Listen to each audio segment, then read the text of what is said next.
کہ ناموس رسالت پہ جب بھی حملہ ہوا ہے، سب سے پہلے جس نے ناموس رسالت کے بارے میں جواب دیا وہ خود خالق کائنات کی ذات ہے۔ دفاع سب سے پہلے جس نے کیا وہ اللہ رب العزت ہے۔ سب سے پہلے دفاع کرنے والا کون ہے؟ اللہ رب العزت ہے۔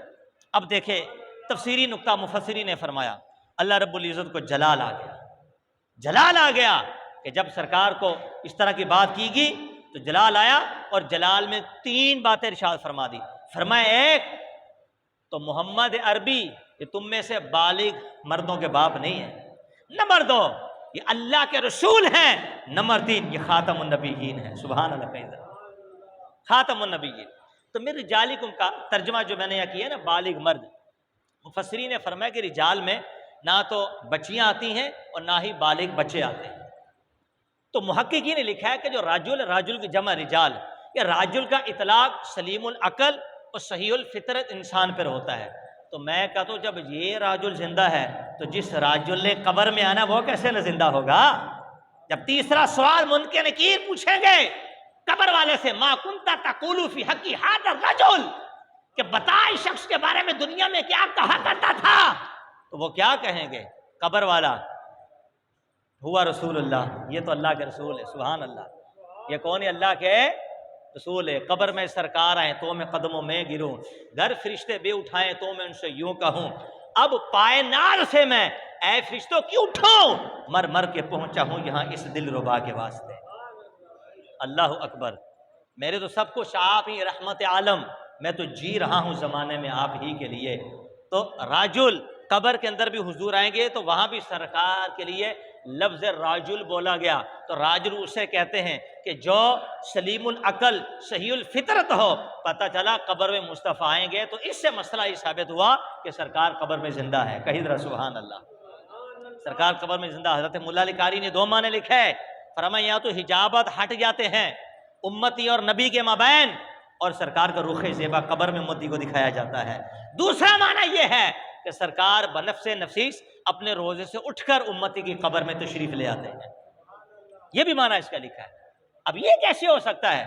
ایک دن کے اندر کروڑوں اموات ہوتی ہیں، تو ہم کہتے ہیں ایسی ہو سکتا ہے جیسے منکر نکیر ہر قبر میں پہنچے ہوتے ہیں۔ بھئی فرشتے تو 2 منکر نکیر، لیکن ہر قبر میں وہی 2 پہنچتے ہیں، فرشتے مصطفیٰ کی امتی ہیں۔ ہم نے کہا جب امتی کی یہ شان ہے تو پھر نبی کا مقام تو اس سے بھی عرف والا ہوگا۔ تو منکر نکیر کا مسئلہ ہمیں سمجھا، جو تیرا جواب ہوگا وہی ہمارا جواب ہوگا۔ اب دیکھیے نبی پاک علیہ السلام کا خاتم النبی، یہ اجماعی اور قطعی فیصلہ ہے، اتھینٹک پروف، اس میں کوئی 2 رائے نہیں ہے۔ اگر کوئی جھوٹا دعویٰ کرے اور اس دعوے پر کوئی دلیل طلب کرے، وہ دلیل مانگنے والا بھی کافر ہے۔ یعنی قادیانیوں نے مرزا غلام احمد قادیانیوں کو جھوٹا نبی بنا دیا۔ اب کوئی مسلمان اس کو کہے کہ دعویٰ تو نے کیا، اس دعوے پر دلیل دے، دلیل مانگنے والا کافر ہو جائے گا۔ بھئی دلیل کیوں مانگ رہا ہے جب قرآن کا فیصلہ اظہر من الشمس، جب نصوص قطعیہ سے اتھینٹک پروف، یقینی دلیل رب کا قرآن ہمارے پاس آ گیا کہ مصطفیٰ کے بعد کوئی نبی نہیں آ سکتا۔ ارے قیامت برپا ہو سکتی تو ہو جائے، لیکن نبی اور کوئی دوسرا نہیں آ سکتا۔ تو لہٰذا اب کوئی دلیل مانگے گا، وہ کیوں مانگ رہا ہے دلیل؟ دلیل مانگنے والا علماء نے فرمایا کافر ہو جائے گا۔ یعنی اتنی بھی رعایت نہیں کہ دلیل مانگی جائے، بلکہ اس کا منہ توڑا جائے اور کہا جائے تو جھوٹا ہے، جھوٹا ہے، جھوٹا ہے۔ نبی پاک علیہ السلام آخری نبی ہیں، آخری نبی ہیں، آخری نبی ہیں۔ مجموعی عمومی طور پر مسائل جو ہوتے ہیں اخذ کیے جاتے ہیں، کبھی تو اشارات النص کے ذریعے، اور کبھی اقتداء النص، اور کبھی عبارت اقتداء النص کے ذریعے، اور کبھی دلالت النص کے ذریعے۔ لیکن جو عبارات النص یہ سب سے ارفع و اعلیٰ۔ عبارات النص عربی کے اندر، یہ اصول فقہ کے اندر اس کو کہتے ہیں کہ جو عقیدہ قرآن پاک کے لفظوں میں لکھا ہو، عبارات النص جو عبارت میں لکھا ہے وہ بالکل واضح ہے، اور وہ کیا ہے؟ ما کان محمد ابا احد من رجالکم ولکن رسول اللہ وخاتم النبیین۔ یہ عبارت النص، عبارت تحریر لکھی ہوئی ہے قرآن پاک کے اندر، یہ کیا عبارت النص۔ تو اگر تو ایسا ہوتا نا کہ عبارت النص سے نہ ہوتا ثابت، ہم بولتے کہ اس آیت سے اشارہ ملتا ہے، تو لوگ کہتے دیکھو واضح بات تو نہیں ہے اللہ رب العزت نے اشارے سے نہیں بلکہ اتھینٹک پروف اتارا، عبارت میں، نظم میں، اس کو تحریر میں لکھوا دیا۔ فرمایا کوئی یہ نہ کہے کہ اشارہ ملتا ہے، اشارہ نہیں ملتا، بلکہ واضح طور پر قرآن یہ فرماتا ہے کہ مصطفیٰ پہ ختم نبوت ہو چکی ہے، بس کہ حضور آخری نبی ہیں۔ حضور کیا ہے؟ اور یہاں جو ماں آیا ہے، ماں کانا محمد ماں، ویسے تو ماں کے بہت سارے معنی، 4 مشہور معنی، کہ ماں نافیہ یا نافیہ نفی کرنے والا جس میں انکار کا معنی ہو، ماں موصولہ ہوتا ہے، ماں زائدہ ہوتا ہے، ماں استفہامہ ہوتا ہے، استفہامیہ۔ یہاں پہ ماں کون سا ہے؟ ماں نافیہ، یعنی محمد نہیں ہے۔ اور اب یہاں پر دیکھیے رجال سے بچیوں کو بھی الگ رکھا، اور ان بچوں کو بھی جو حد بلوغت میں داخل، یعنی بال تو کیا ہوا معنی کہ محمد عربی تم میں سے بالغ مردوں کے باپ نہیں ہے۔ نبی پاک علیہ السلام سے پہلے انبیاء ایسے گزرے جن کو اللہ رب العزت نے، بعض وہ تھے جن کو صرف بیٹے عطا فرمائے، بعض وہ تھے جن کو صرف بیٹیاں عطا فرمائیں۔ ابراہیم علیہ السلام کے کتنے بیٹے تھے؟ 10 اور 12۔ ابراہیم علیہ السلام کے کتنے بیٹے تھے؟ 12۔ لوط علیہ السلام کو اللہ رب العزت نے 4 بیٹیاں عطا فرمائی، بیٹا کوئی نہیں تھا۔ ابراہیم علیہ السلام کی بیٹی کوئی نہیں تھی، 12 بیٹے تھے۔ اور لوط علیہ السلام کی 4 بیٹیاں تھیں، بیٹا کوئی نہیں تھا۔ لیکن اپنے محبوب کی بار یہی، بیٹے بھی عطا فرمائے، بیٹیاں بھی عطا فرما دیں۔ اللہ اکبر۔ اللہ رب العزت نے اپنے محبوب کو ہر اس نعمت سے نوازا ہے جو نعمت کسی اور میں تقسیم نہیں ہو سکتی۔ تو پھر اس آیت کا کیا معنی ہے کہ محمد عربی تم میں سے مردوں کے باپ نہیں؟ فرمایا معنی یہ ہے وہ اللہ کے رسول ہیں، خاتم النبیین ہے۔ کہو ذرا سبحان اللہ۔ وہ کیا ہے؟ اللہ کے رسول ہیں اور خاتم النبیین ہیں۔ یہ ہمارا عقیدہ آ گیا۔ اور پھر یہ دیکھیے خدا کی قسم کہ مرتبہ مصطفیٰ کو ایسا دیا جو کروڑوں بابوں کو جمع کرنے سے بھی اپنے دامن میں شفقت نہیں رکھتا۔ وہ یہ ہے کہ جو رسول کو اپنی امت سے پیار ہوتا ہے وہ باپ کو اپنی اولاد سے اتنا پیار نہیں ہوتا۔ یعنی امت کی خاطر رؤوف الرحیم مصطفیٰ کریم علیہ السلام کو فرمایا گیا نا، یہ حریص علیکم، یہ حریص ہے امت کے لیے، حضور بڑے مہربان ہیں۔ فرمایا جو باپ کو اولاد سے پیار نہیں ہوتا وہ نبی کو امتی سے پیار ہوتا ہے زیادہ بڑھ کر۔ یہ نبی امتی سے زیادہ پیار کرتا ہے، اتنا پیار باپ کو اولاد سے نہیں ہوتا ہے جتنا پیار نبی کو اپنی امتیوں کے ساتھ ہوتا ہے۔ اب یہ قرآن پاک کی تفسیر جو ہوتی ہے وہ معتبر وہ ہوتی ہے کہ جو تفسیر مصطفیٰ کی زبان سے ہو۔ سبحان اللہ کا سیدی سے باغ فرمایا ان رسالت و نبوت قد انقطعت، رسالت نبوت ختم ہو گئی، منقطع ہو گئی۔ فرمایا لا رسول بعدی ولا نبی، اب میرے بعد نہ تو کوئی رسول آ سکتا ہے نہ کوئی نبی آ سکتا ہے۔ ایک حدیث پاک میں اندر حضور نے ارشاد فرمایا انا آخر الانبیاء وانتم آخر الامم، فرمایا میں نبیوں میں آخری ہوں اور تم امت کے اندر آخری ہو۔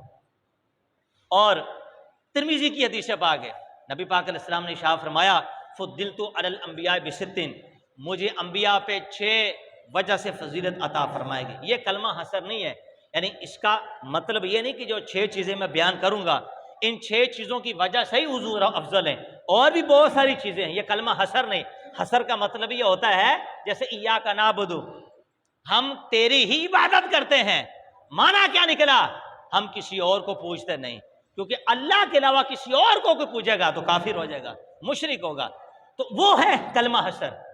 ایاک مفعول بھی کو مقدم کیا، وہ کلمہ حصر۔ لیکن یہاں جو فرمایا کہ مجھے انبیاء پہ فضیلت، یہ حصر نہیں ہے بلکہ ایک طرح 6 چیزوں کی وجہ سے مجھے فضیلت عطا فرمائے گی۔ کیا فرمایا؟ اوتی تو جوامع الکلم، اللہ نے مجھے جوامع الکلم عطا کیا۔ اس کا معنی یہ ہے کہ لفظ تھوڑا ہوتا ہے لیکن اس کا مفہوم بہت زیادہ ہوتا ہے۔ جیسے ہم کہتے ہیں نا کہ سمندر کو کوزے میں ڈال دینا، کہ سرکار کے الفاظ تھوڑے ہوتے تھے اور مفہوم پہاڑوں سمندروں سے زیادہ وسیع ہوا کرتا تھا۔ فرمایا ایک یہ ہمیں اللہ رب العزت نے چیز عطا فرمائی۔ دوسری کیا ارشاد فرمائی؟ فرمایا وَنُصِرْتُ بِالرُّعْبِ مَسِيرَةَ شَهْرٍ، 1 مہینے کی مسافت تک رعب اور ہیبت کے ذریعے مجھ مصطفیٰ کی مدد کی گئی۔ اُحِلَّتْ لِيَ الْغَنَائِمُ، غنیمتوں کو میرے لیے حلال کیا گیا، مجھ سے پہلے غنیمتیں حلال نہیں تھی.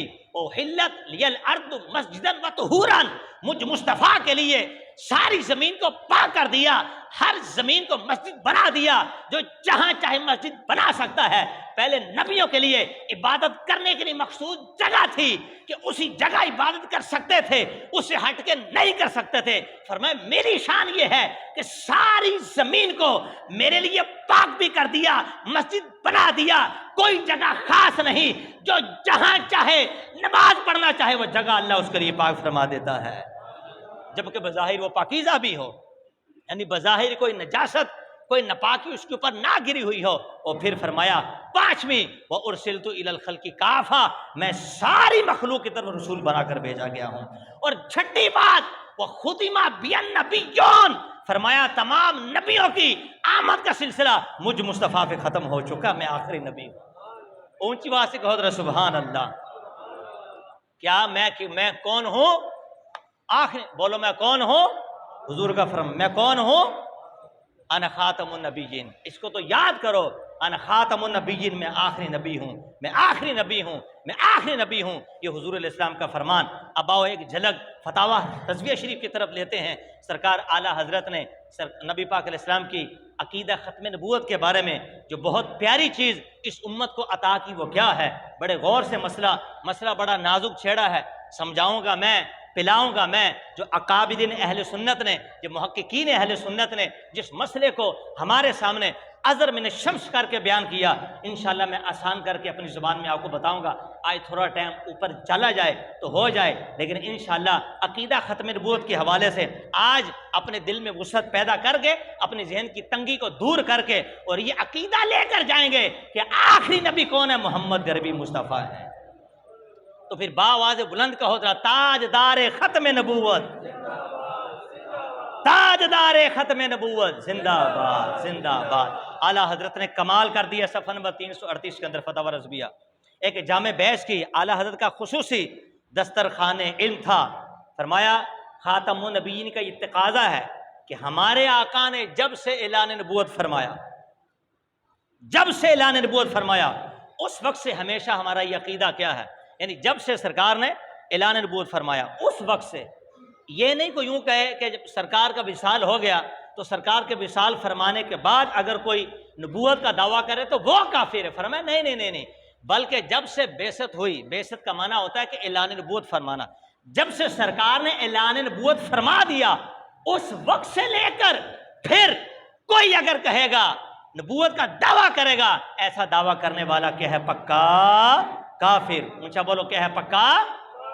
اونچا بولو پکا. لوگوں نے تشریح نبوت اور غیر تشریح نبوت کی دو اقسام کر لی. قادیانی نے جو میں نے آپ کے سامنے پیش کر دی، تشریح اور غیر تشریح، معاذ اللہ، یعنی شریعت والا نہیں ہوں. مرزا غلام احمد قادیانی کہتا ہے کہ تشریح نبوت شریعت والی وہ تو حضور کی تھی تو وہ ختم ہوئی ہے، لیکن غیر تشریح وہ ختم نہیں ہوئی، معاذ اللہ. یعنی وہ غیر تشریح کی آڑ کے اندر نبوت کا دعویٰ کر رہا تھا، لیکن حقیقت میں حضور علیہ السلام کے ساتھ یہ سایہ کی طرح ہوں. اس نے کہا کہ میں سرکار کی نبوت کے ساتھ سائے کی طرح ہوں، ذلی ہوں. ہم نے کہا وہ تو چوڑا چمار نہیں ہے، بلکہ ذلی کا معنی آتا ہے فیضان نبوت. وہ تو مصطفیٰ کے ہر امتی کو مصطفیٰ کا فیضان پہنچ رہا ہے، اس میں تیری کیا خصوصیت ہے؟ ذلی کا کیا مطلب ہوتا ہے؟ نبوت کے سائے میں وہ تو ہر امتی ہے، یعنی فیضان نبوت سرکار کا ہر امتی کو پہنچ رہا ہے. تو اعلیٰ حضرت نے فرمایا کہ بعثت سے جب اب کبھی یا کوئی نبوت ہو، اگرچہ ایک ہو، خیال کرنا، اگرچہ ایک ہو، یعنی نبوت کی قسموں میں اگرچہ غیر تشریح ہو، اگرچہ کسی اور طبقہ زمین میں ہو. اعلیٰ حضرت نے 12 سٹیپ اس کے بتائے، میں مختصر کروں گا اس کو. اگرچہ کسی اور طبقے کے اندر ہو، فرمایا کو یہ کہے کہ ساتوں آسمانوں میں نہیں، ساتوں زمینوں میں نہیں، بلکہ ساتوں زمینوں کے نیچے کسی اور جگہ پر بھی کوئی نبوت کا دعویٰ کرے، فرمایا وہ بھی پکا کافر ہے. اور اس کے بعد آپ نے فرمایا اگرچہ نوع غیر انسانی کے اندر، یعنی انسانوں میں نبوت، انسانوں میں نوع غیر انسانی یعنی انسانوں کو ہٹا کر کوئی فرشتوں کے اندر یا جنات کے اندر بھی یہ دعویٰ کرے کہ وہ نبی ہے، فرمایا وہ بھی کیا ہے؟ پکا کافر ہے۔ اور کمال دیکھو، ایک جملہ اور ارشاد فرما دیا، آپ نے فرمایا یہ زمین یہ جہاں اس سے ہٹ کر کسی اور جہاں کی بات کرے، کہے کہ وہاں اللہ کا نبی ہو سکتا ہے، حضور کے بعد فرمایا وہ بھی کیا ہے، پکا کافر ہے۔ 12 سٹیپ بتائے جو میں نے آپ کے سامنے 4-5 رکھے۔ اللہ رب العزت مجھے حق کہنے کی توفیق عطا فرمائے۔ آؤ اس مسئلے کو میں آسان کرتا ہوں۔ آج کل لوگوں نے نبوت، ختم نبوت کے مسئلے کو بچوں کا کھلونا سمجھا ہوا ہے۔ استغفر اللہ۔ عبادت خانہ وہ نہیں ہے کہ جہاں پہ مصطفیٰ کی ختم نبوت کا انکار ہو، عبادت خانہ وہ ہے جہاں ما کان محمد ابا احد من رجالکم ولکن رسول اللہ وخاتم النبیین جیسی آیتوں کی تلاوت کی جاتی ہو۔ وہ حقیقت میں کیا ہے؟ وہ کیا ہے؟ وہ کیا ہے؟ بولو۔ عبادت خانہ وہ ہے کہ جہاں اس طرح کی آیات پڑھی جاتی ہوں۔ اور پھر یہ دیکھیے کیسا حساس مسئلہ، 80,000 کا لشکر لے کر مسیلمہ کذاب آیا تھا، 80,000 کا لشکر لے کر، 40,000 اس کے حواری اور 40,000 اس کے پجاری تھے۔ صحابہ کرام علیہ رضوان نے یہ نہیں کہا کہ جا کے پہلے اس کو سمجھاؤ، تبلیغ کرو، بلکہ نہیں، ایسا نہ ہوا، بلکہ اس وقت سب سے پہلے جس نے اپنا قانون توڑا وہ سیدنا صدیق اکبر ہے، کہ جن کی عظمت کا چرچا صرف فرش والے نہیں کرتے بلکہ عرش والے بھی کرتے ہیں۔ اللہ اکبر۔ آپ نے اپنا قانون توڑا۔ قانون یہ تھا، فرمایا جن صحابہ نے غزوہ بدر میں مصطفیٰ کریم علیہ السلام کے ساتھ جہاد میں شرکت کی، وہ بدری صحابی وہ آج کے بعد کسی جنگ میں شریک نہ ہوں گے۔ لیکن جب فتنہ مصطفیٰ کریم علیہ السلام کے ختم نبوت کا اٹھا، ابو بکر صدیق نے اپنا اصول توڑا، فرمایا بدری ہوں یا غیر بدری ہوں سارے کے سارے یمامہ میں پہنچے۔ اللہ اکبر۔ نبی پاک علیہ السلام کی مدنی زندگی کے اندر 259 صحابہ کرام 10 سال میں صرف شہید ہوئے تھے، لیکن دیکھو جنگ یمامہ کے اندر سرکار کے 1200 صحابہ شہید ہو گئے حضور کی ختم نبوت کی خاطر۔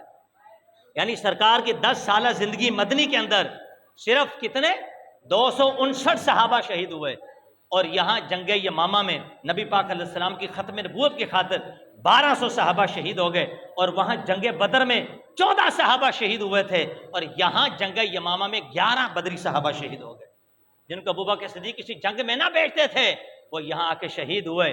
اور پھر اس امت کا سب سے بڑا قاری حضرت سالم، جن کی آواز اتنی عمدہ تھی، جب مصطفیٰ نے ان سے قرآن کی تلاوت سنی، عید اللہ کے ہاتھ اٹھا کے دعا کی، الحمدللہ الذی جعل فی امتی مثل ھذا، اے اللہ تیرا بڑا شکر ہے کہ تو نے اس امت کے اندر ایسے پیارے اور بڑے بڑے قاریوں کو پیدا کیا۔ ایسے عظیم قاری بھی جنگ یمامہ میں مصطفیٰ کریم علیہ السلام کی ختم نبوت کی خاطر شہید ہوئے۔ پھر یہ نہیں بلکہ حضرت ابو دجانہ جیسے شیر صحابی یہ بھی وہاں پر شہید ہوئے۔ اللہ اکبر۔ خدا کی قسم البدایہ والنہایہ کے اندر یہ بات لکھی ہے، صحابہ کرام علیہم رضوان نے جنگ یمامہ کے بارے میں کہ جہاں نبی پاک علیہ السلام کی ختم نبوت کے لیے سارے صحابہ نکل پڑے تھے، انہوں نے کہا ہم نے آج تک ایسی بڑی جنگ نہ اس سے پہلے دیکھی نہ اس کے بعد میں دیکھی۔ یہ وہ جنگ تھی معرکۃ العراء کہ جس کے اندر صحابہ نے 36,000 منکرے ختم نبوت کو واصل جہنم کر دیا، ان کو دھول چٹا کر ان کی کھوپڑیوں کو کاٹ کر واصل جہنم کر کے پوری کائنات والوں کو یہ پیغام دے دیا کہ مر جاؤ تو مرنا پڑ جائے، اپنی گردنیں کٹوا دینا لیکن ناموس مصطفیٰ کا سودا کبھی نہ کرنا۔ یہ نعرہ وہاں لگا تھا جو آج تک لگ رہا ہے اور لگتا رہے گا، تاجدار ختم نبوت زندہ باد، تاجدار ختم نبوت۔ یہ نبی پاک علیہ السلام کے، اور آج لوگ ہمیں کہتے ہیں یہ کوئی اتنا بڑا مسئلہ نہیں ہے، وہ قادیانی، وہ ان کا اپنا ایمان اپنا دین، تم ان کو کچھ کیوں کہو؟ ہم نے کہا کیوں کہیں؟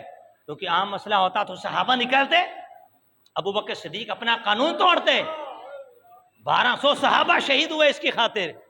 یہ دین کی اساس ہے، یہ ایمان کی شرط ہے، اگر یہ نکل گئی بندہ ایمان سے خارج ہو گیا، یہ یاد رکھیے گا ہمیشہ۔ اور پھر یہ دیکھیے پیر میرے علی شاہ رحمۃ اللہ تعالیٰ علیہ، قیدر سبحان اللہ، ابو بکر صدیق سے لے کر امام احمد رضا تک، اور پھر پیر مہر علی شاہ رحمۃ اللہ تعالیٰ علیہ تک، اس عقیدہ ختم نبوت کا تحفظ جیسا جنہوں نے کیا ہے ایسا آج تک کوئی نہ کر سکا۔ یہ مرزا غلام قادیانی آنکھ سے کانا تھا، یہ کہ دیکھتا تھا بھینگوں کی طرح، کانوں کی طرح. وہ کانا اس نے دعویٰ کیا مناظرہ کر لو میرے ساتھ. پیر میر علی شاہ نے فرمایا ہم تو تیار ہیں، مناظرہ تو ہماری خوراک ہے، تیرے اندر اتنا تپڑ اور دم ہے تو آ. فرمایا لیکن میری ایک شرط ہے. پیر میر علی شاہ نے فرمایا قلم دوات ہم رکھیں گے، جس کا قلم خود چلے وہی سچا ہے تیرے اندر اتنا دم تو آ. وہ کانا کیسے آتا؟ اس نے آنا نہیں تھا، وہ نہیں آ سکا. بعد میں مریدوں نے کہا کہ حضرت جی آپ نے دعویٰ تو کر دیا پیر میر علی شاہ صاحب، جیسے آج کمینہ بد مذہب ایمان کا لٹیرا مرزا علی جیلمی، بلکہ اس کو مرزا علی جہنمی کہتے ہیں، وہ جو آج کہتا ہے کہ بابا جیسی شے کوئی نہیں، معاذ اللہ. یہ وہ بندہ ہے جس نے اللہ سے اعلان جنگ کیا. استغفر اللہ. نہیں، رب فرماتا من عاد لی ولی فقط آذنت بالحرب، کہ جس نے میرے ولی سے دشمنی کی میں اس سے اعلان جنگ کرتا. نمرود جیسے لنگڑے مچھر کے آگے بے بس ہو گئے. اور ابابیل کے ذریعے اللہ پاک نے ابرہا کے لشکر کو تباہ و برباد کر دیا. اور یہ کیا شے ہے؟ نہ عبارت پڑھنی آتی ہے، نہ سینس نہ عقل، اور ولیوں سے دشمنی کر رہا ہے. سوشل میڈیا لائکی کیا، یوٹیوب کیا، فیس بک کیا، واٹس اپ، ہر جگہ پہ بابے جیسی شے کو نہیں. وہ بے دھڑک اولیاء اللہ کے سامنے گستاخی کر رہا ہے. انشاءاللہ نشانہ عبرت بنے گا یہ بندہ انشاءاللہ، کیونکہ جو اللہ کے محبوبے پہ بھونگتا اللہ اس کو کبھی نہیں چھوڑتا، نہ معاف فرمائے. اب دیکھو پیر میر علی شاہ رحمۃ اللہ علیہ، مریدوں نے کہا کہ حضرت آپ نے دعویٰ کر دیا کہ قلم جس کی خود چلے، تو اگر نہ چلتی، فرمایا بندہ خدا کیسے نہ چلتی؟ رب کعبہ کی قسم ہم نے ایسے دعویٰ نہیں کیا. مجھے میرے نانا حضرت محمد مصطفیٰ نے فرمایا تھا کہ مہر علی قلم تو رکھ، اشارہ ہمارا ہوگا. ارے یہ وہ فیضان نبوت ہے جو مصطفیٰ کریم کے امتیوں کو ملا. فرمایا ارے کیسے نہ ہوتا؟ رب کعبہ کی قسم اگر یہ کانا مرزا غلام احمد قادیانی آج ہمیں یہ کہتا کہ اگر حضور آخری نبی ہیں، اس پر بطور دلیل کے قبر سے کوئی مردہ زندہ کر کے دکھا دو، آج میرے علی شاہ قبر سے مردہ زندہ کر کے اس کو دکھا دیتا. یہ مقام تھا اولیاء اللہ کا، خدا کی قسم. اور پھر صحابہ کرام نے گردنیں اپنی کٹوا دی. آج ہم ختم نبوت پر بات نہ کریں، ایسا نہیں ہو سکتا. حضرت طفیل بن عمر الدوسی رحمۃ اللہ تعالی علیہ، اب جا رہے تھے رستے میں آپ کو خواب آئی. خواب کے اندر کیا دیکھا؟ ان کے سر کے بال اڑ گئے، منہ سے پرندہ نکلا، اور ایک عورت کا پیٹ چاک ہوا اور اس کے اندر داخل ہو گئے. جب ان کا بیٹا آ رہا تھا اس نے جانے کی کوشش کی تو پھر پیٹ بند ہو گیا. صبح اٹھے، صحابہ کو خواب بتایا. صحابہ کیا تھی؟ تو بڑا خطرناک خواب ہے. فرمایا میں اس کی تعبیر بتاتا ہوں. تعبیر یہ کہ جو میرے بال اڑے اس کا مطلب میں شہید ہو جاؤں گا. سبحان اللہ. پرندہ منہ سے نکلا، اس کا مطلب میری روح نکلے گی. جو میں عورت کے پیٹ میں چلا گیا اس کا مطلب یہ ہے کہ مجھے قبر نصیب ہوگی. لیکن میرا بیٹا آیا، وہ پیٹ بند ہو گیا، اس کا معنی یہ ہوا کہ میرا بیٹا اس جنگ میں شہید نہیں ہوگا. میں نے کہا بھائی مانا تو آج تک نبی کے غیب کا انکار کرتا رہا، صحابی اپنے بیٹے کے بارے میں غیب کی خبر عطا فرما گئے. ابھی جنگ ہوئی نہیں پہلے فرما دیا، فرمایا جائے گا لیکن شہید نہیں ہوگا. پھر یہ ہوا کہ بیٹا گیا، ہاتھ کٹا لیکن شہید نہیں ہوئے.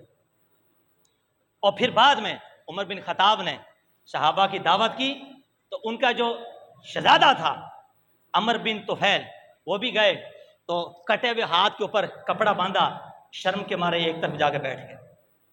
تو عمر بن خطاب نے صحابہ کو بلایا، وہ ایک طرف بیٹھے تھے. فرمایا تم کیوں نہیں آ رہے؟ عرض کی حضور شرم آ رہی ہے. فرمایا جب تک عمر بن طفیل دسترخوان میں نہیں آتا کوئی کھانا نہیں کھا سکتا.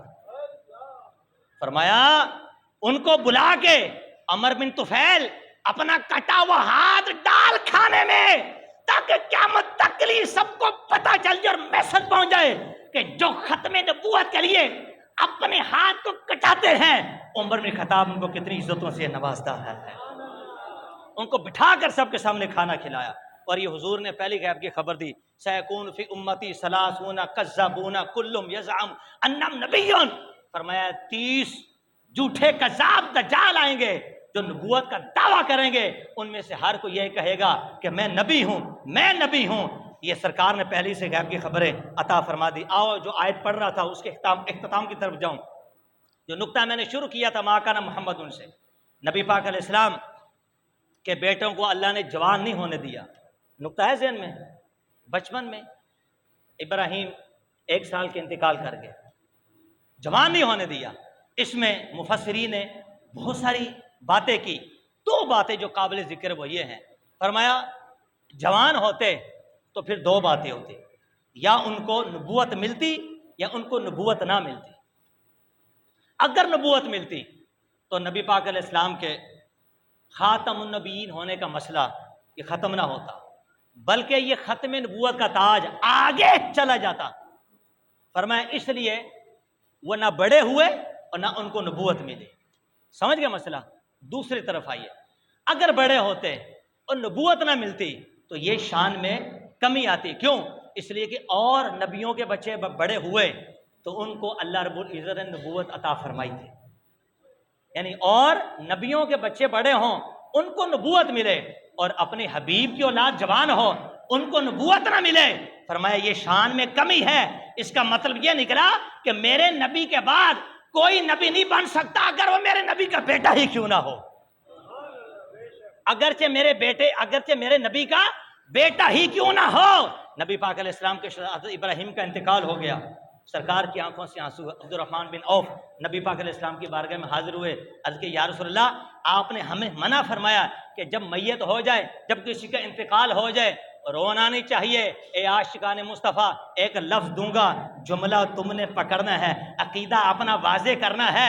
سرکار نے فرمایا بندہ خدا میں نے رونے سے منع نہیں کیا بلکہ میں نے امت کو پیٹنے سے منع کیا ہوا ہے۔ میں نے کہا پیٹنا نہیں، رونے سے میں نے منع نہیں کیا۔ اور پھر نبی پاک علیہ السلام نے برجستہ ارشاد فرمایا لو عاشا ابراہیم ابن نبی، اگر نبی کا بیٹا ابراہیم زندہ ہوتا لکان صدیقا نبیہ، وہ سچا نبی ہوتا۔ کیا ہوتا؟ اللہ نے فرمایا اگر وہ جیتا تو نبی ہوتا۔ ہم نے اپنے محبوب کی اولاد کو جینے نہیں دیا۔ نقطہ بڑے غور سے سننا ہے، ہم نے اپنے محبوب کی اولاد کو کیوں؟ جوان ہوتے تو نبی بنتے، اگر نبی بنتے تو ختم نبوت کا تاج کسی اور کے سر پہ سجتا۔ ہم سرکار کے بغیر کسی اور کے سر پر خاتمیت کا تاج نہیں سجا سکتے۔ یہی وجہ ہے کہ مصطفیٰ کریم کی اولاد کو جوان نہ ہونے دیا۔ الہ العالمین وَلَسَوْفَ يُعْطِيكَ رَبُّكَ فَتَرْضَىٰ، یہ تو تیرا ہی تو پیغام ہے کہ تو اپنے محبوب کو اتنا دے گا کہ راضی ہو جائے گا۔ آج تیرے محبوب رو رہے ہیں، تو اپنے محبوب کے بچے کو زندہ کر دیتا۔ فرمایا ہمیں اپنے محبوب کا رونا تو برداشت ہو سکتا ہے، لیکن ختم نبوت کا تاج کسی اور کے سر پہ چلا جائے ہم اس کو کبھی بھی برداشت نہیں کر سکتے۔ اور پھر نبی پاک علیہ السلام جن کو اللہ رب العزت نے قدرت عطا فرمائی، یہ طاقت عطا فرمائی، اگر اشارہ کریں تو پھر چاند کے 2 ٹکڑے ہو جائیں، دعا کریں تو ڈوبا ہوا سورج پلٹ کر وقت عصر پہ آ جائے۔ ارے وہ شان کہ جن کے پاس ہرنی آتی ہو، جن کے پاس جانور آتے ہوں، اونٹ فریادیں کرتے ہوں، اگر لعاب دہن کھاری کنویں میں ڈالے اس کا پانی میٹھا ہو جائے، بولا علی کی آنکھوں میں لگائیں اشوب چشم ختم ہو جائے، عبداللہ ابن عتیق کی ٹوٹی ہوئی پنڈلی پہ لگا دے، پنڈلی جڑ جائے، حضرت ابو قتادہ کا نکلا ہوا ڈیلا لعاب دہن سے لگا دے، وہ پہلے سے زیادہ روشن ہو جائے، منور ہو جائے۔ اللہ اکبر، میں کس کی بات کروں، جابر بن عبداللہ کے بیٹوں کے لیے دعا کریں تو وہ زندہ ہو جائیں۔ ارے کیا بات کروں، جس کھاری کنویں میں پانی تھوک مبارک ڈال دے میٹھا ہو جائے، جوش مارتا اوپر آ جائے۔ ارے جن کی شان یہ ہو وہ چلیں تو پتھر ان پر کلمہ پڑے، شجر ان کے لیے جھکیں، سلامیاں دیں، ہر کوئی مصطفیٰ جل رحمت کے گیت گائے۔ مصطفیٰ چاہتے اپنے اختیار سے رب سے اپنی اولاد کے لیے زندگی کی دعا مانگ سکتے تھے، لیکن نہیں مانگی۔ ارے پوری کائنات والوں کو یہ پیغام دے دیا، اگر آج میں نبی ہو کر ختم نبوت کی خاطر اپنے بیٹے کی قربانی دے سکتا ہوں، اے کائنات والوں تمہیں بھی قربانی اپنی دینی پڑے یا بیٹوں کی دینی پڑے، قربانی دینے سے تم پیچھے نہ ہٹنا، بلکہ یہی کہتے جانا تاجدار ختم نبوت، تاجدار ختم نبوت۔ بس یہ اب آخری بات اپنے بیان اختتام کی طرف، یاد رکھی جس طرح ہمارے نبی کو نبی ماننا فرض ہے، اسی طرح حضور کو آخری نبی ماننا بھی فرض ہے۔ یہ بھی لازمی ہے، نبی ہیں اور کون سے ہیں؟ آخری۔ اور پھر کیسے آخری؟ اب قیامت تک نبی پاک علیہ السلام کے بعد اور کوئی نیا نبی نہیں آ سکتا۔ ان بھائی مانوں نے تو اپنی کتابوں میں لکھا، اور مرزا غلام احمد قادیانی کے لیے رستے کھولے. انہوں نے لکھا بد مذہبوں نے اگر نبی پاک علیہ السلام کے انتقال کے بعد اب کوئی نیا نبی آ جائے تو حضور کی خاتمیت پہ فرق نہیں پڑتا. میں نے کہا کیوں نہیں پڑتا؟